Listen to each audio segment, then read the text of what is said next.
Okay, so for my project, my group decided to do transgender studies, and my personal part underneath transgender studies is the actual surgery itself and like the requirements and everything that you need to go through the surgery and effects of after the surgery and stuff like that. So my first source that I'm going to use is this source right here. It is just some requirements you have to go through the surgery itself, and it's actually quite a lot of requirements. And I also noticed that there's more requirements for female to male patients instead of male to female patients. And you just go through here, and there's a bunch of requirements that you have to do, like have letters from your doctor, 2 letters actually, and you have to make sure you're of age, and you have to have 12 months of the hormone therapy before you can even go through the surgery, and you have to have 12 months of living the gender role, which I'm not sure how they would know that you did that. But there's just a bunch of requirements that you have to go through before you can be even considered for the surgery, so that's what I'm going to talk about first in my paper. And then after I go through and do the requirements, I'm going to go through the price.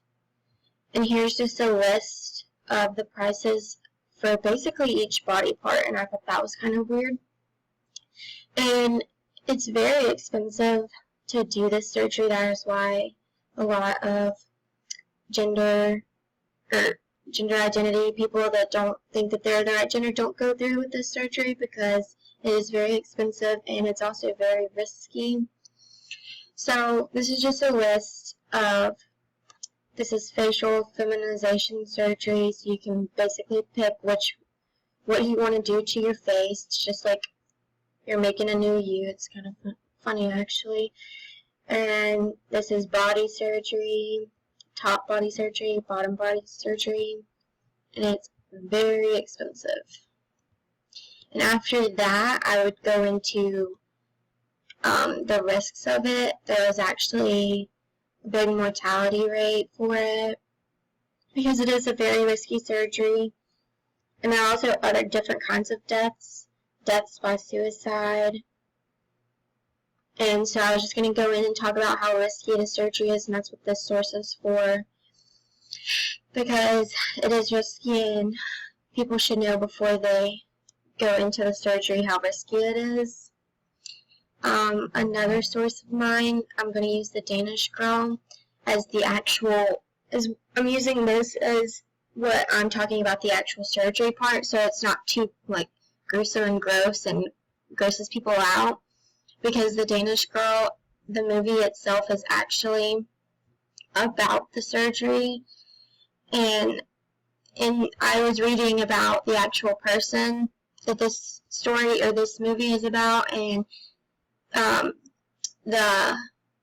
she actually died after one of the surgeries, so it is very risky, so I'm going to talk about that again, but I'm also just going to go through, because basically the whole movie is each surgery that the Danish Girl had.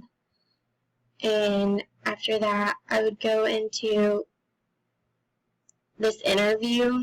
This is an interview of a male to female reassignment surgery. This is post-op, and James Frapwell, which is the now woman in the video, goes into detail about how that she really liked the surgery and it came out well, and that she didn't have any complications. And this is just where I'm going to wrap it up with,